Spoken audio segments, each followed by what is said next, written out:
Welcome to the Leverage Show. This is Brett Ingram. I want to share a personal story with you today. I was sitting here in my office and sort of looking out the window a little while ago, and I was reflecting back about, over the course of the time in my business and sort of the ups and downs that I've had. And something sort of popped into my head that I thought, this is probably something really important and useful to share, especially if this is a situation that you can relate to. So, I've had my ups and downs like anybody else. And at one particularly dark period where, for whatever reason, the products that I was creating and the launches and all the things that I was trying to do in my business, I wasn't having a lot of success. And when you go through a period like that, it's often really common and easy to start doubting yourself, start thinking about, should I even be doing this? Do I need to, make a whole new direction for my business? Should I go back into the corporate world? And you start to, all of those things start to run through your head. And, it's very difficult because especially if you're by yourself in the situation, you're sort of left with your own thoughts and they can play games with you and get you running in circles. And if you really start to dwell on all the other things that you gave up or all the other things that you could be doing instead, it can be really difficult, and I was in that kind of situation, and I, was really doing a lot of soul searching and saying to myself, am I just kidding myself? Like, is this really not going to work? Was I just lucky for a period of time? What is it that is causing me, these problems? Is it just that maybe I'm not that good at what I'm doing?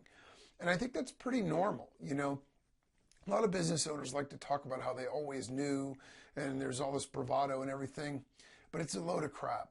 If you talk to anybody who's been in business for any period or, long stretch of time, they'll tell you that there are always times that try your patience, they try your resolve, and they cause you to question what it is you're doing. And actually, I don't think that that's a bad thing, because I think it can also strengthen your focus. It can strengthen your vision. It can strengthen your commitment to do what it is that you set out to do in the first place. So it isn't the challenge, it's how you respond to the challenge. And so for me, the very specific situation is that I felt sort of alone because I had these issues, but I didn't have anybody that I could really lean to for real advice. Obviously I could talk to my family, I could talk to my wife, I could talk to my parents, I could talk to my brothers, I could talk to some of my friends and all of these kinds of things, but none of them were in my situation. So the best they could really do is sort of listen to what I had to say, sort of empathize with me, feel bad for me, all this kind of stuff. But there wasn't really a lot of practical advice that I could use. There wasn't anybody that really understood my situation so intimately that they could say, what, you are doing the right thing. You just need to stick with it. Or, this is the reason that you're having a problem. Or maybe you should try that. Nobody was really in a position to give me that kind of advice. And I don't care who you are or what mountains you've climbed in your life. There are days and there are times in your life where you need somebody else to lean on, where you need somebody else's support or somebody else's reassurance just to tell you, yeah, you're kind of doing the right thing. You just got to stay the course. Well, that brings me to really my point and my lesson for the day, because what I did to sort of get myself out of it was really two things. One, I sort of said, okay, I'm going to think this through and I'm going to sort of wallow and live in this sort of bad feeling and bad situation for a short period of time, day or two, while I really stop and think and reflect about what it is that I want to be doing and what it is that I can do to fix this situation and get things moving in the right direction. Then I'm going to pull myself up by the bootstraps and I'm just going to get back to work. Whatever I decide to do, I'm going to do it 100% and I'm going to just start doing it. So I'm going to turn that corner. I'm going to flip that switch and say, okay, the woe is me time is over. Now it's time to get to work. And so that was one thing. And I do think that's important. You need to have that internal mechanism in yourself where you allow yourself the time and space to breathe, to reflect, If you need to feel bad or feel sorry about it for a little while, that's fine too. But there has to be a limit on that. And then you need to get out of that tailspin and get back moving forward. Okay, but the second thing, and this is equally as important, if not more, because I think had I done this in the first place, I may have avoided the whole situation. And that is to get involved or create your own, if you need to, with a mastermind group. Now, a mastermind group can be other business owners. It needs to be people that are in a similar situation to you. So if you own a business, or if you're an entrepreneur who's just starting one or whatever, you want to find people that are in a similar situation.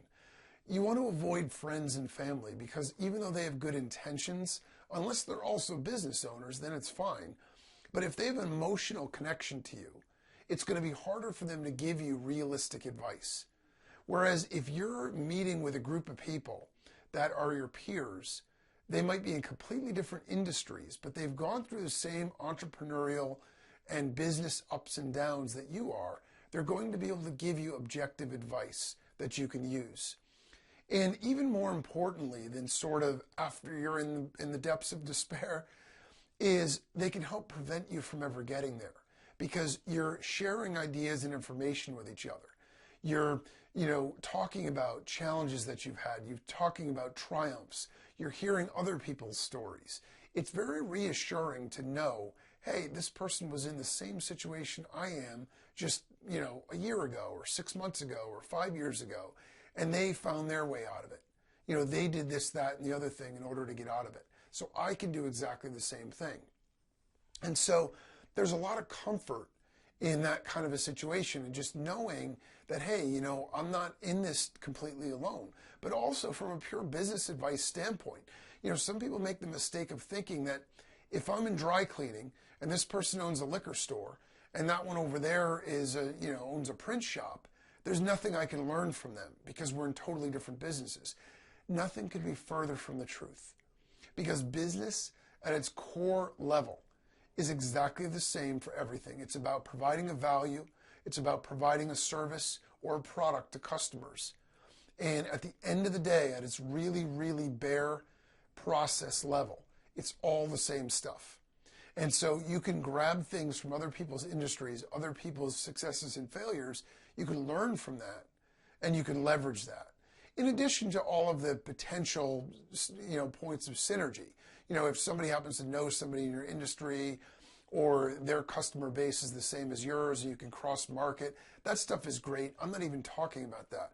I'm just talking about a group that you can get together and share ideas and use as a sounding board. It's private, it's personal, and it's small.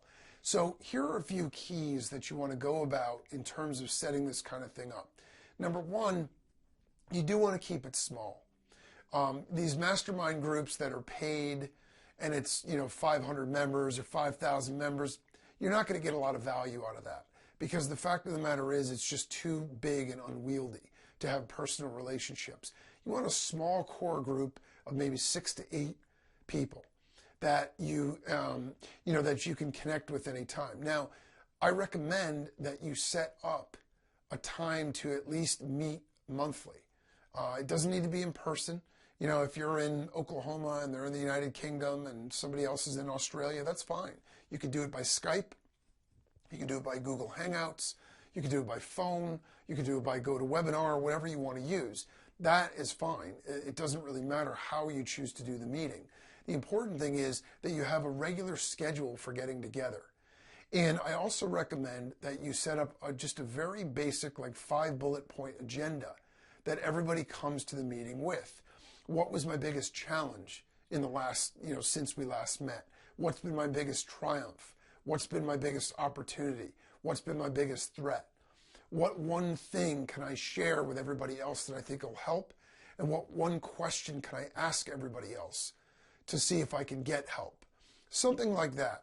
Then everybody comes to the table with something, as opposed to people dialing in and everybody going, well, I don't know. What do you want to talk about? What do you want to talk about? I don't know. What do you want to talk about? If everybody has the same agenda, what's great about that is everybody is giving and receiving. So it works for everybody. If you have members of the group that are only sharing with other people, they're going to quickly get tired of it, because there isn't anything that they're gaining out of it.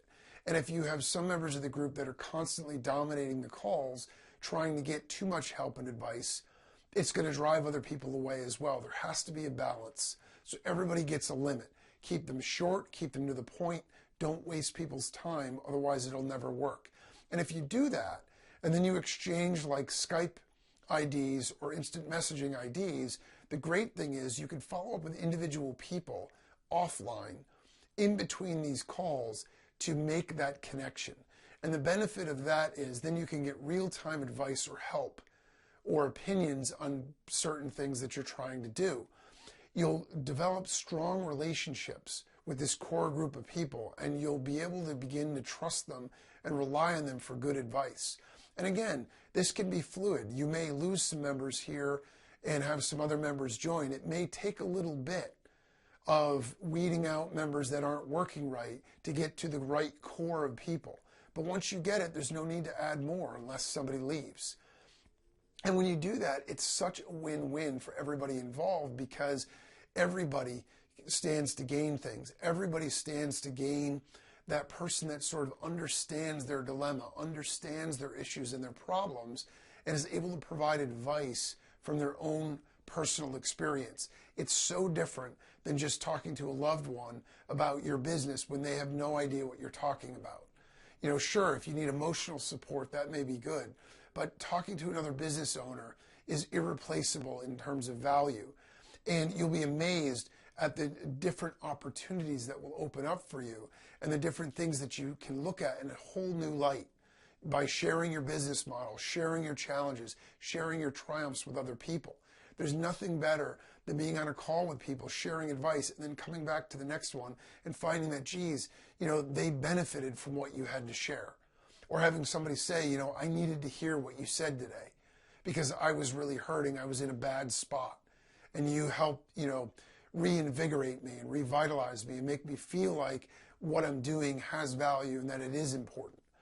And so a core small group of people that you just get together with, even by phone once a month, you know, once a week, if that's better for you, you can tweak it based on your membership group and see.